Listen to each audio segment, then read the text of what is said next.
So I've become slightly obsessed with people who completely change their lives. And I'm not talking about just buying a new planner and waking up at the crack of dawn. I mean, you look at someone a year later, 2 years later, and they have a completely different life, different career, a completely different relationship. They're married, they're engaged, a brand new field, nothing to $1,000,000. Like, I am obsessed with those types of stories.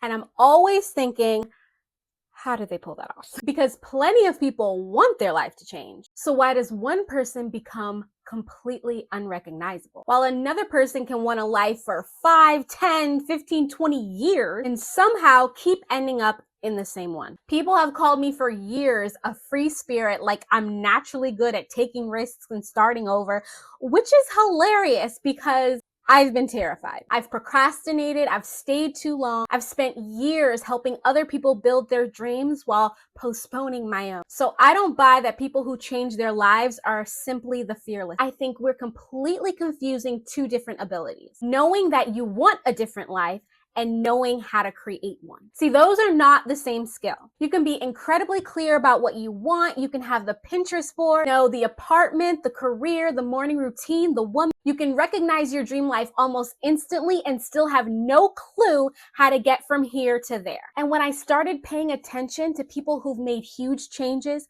I noticed something. From the outside, their transformation looks dramatic, but when you zoom in, it usually wasn't one dramatic moment. Someone changes careers and we see the announcement, but we don't see the class that she took 6 months earlier. Now, the application she almost didn't send. Someone moves across the country and it looks spontaneous, but there are probably dozens of tiny decisions before the U-Haul ever showed up. The new life becomes visible all at once, but it wasn't built all at once. Which makes me wonder if we've been asking the wrong questions. We ask, why am I not disciplined enough? Why can't I stay motivated? Why am I so scared? Why don't I believe in myself yet? But the people we think that are naturally good at reinvention, they're not magically more motivated. They've got better at changing, at recognizing what part of the process that they're in. Sometimes you need courage. Sometimes you need information. Sometimes you need a different environment. Sometimes you need to stop waiting to feel ready. Those aren't the same problem. So one solution was never going to fix all of them. Whenever you've done something over and over again and again, you get used to the way that it feels. Some people know what changing feels like,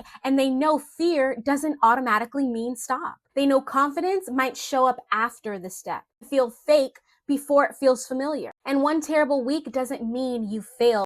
Oh, well, I guess I can't change. No. Some people have experiences, and so they know how to read what's happening. And I think it matters more than we realize. Because if changing your life is only something that certain people are naturally good at, then you're either one of those people or you're not. But if change is something you can actually get better at, that's different. Then your past doesn't necessarily prove I'm someone who can never change. Maybe it only proves there are parts of changing I haven't learned yet. And that is a completely different way of seeing yourself.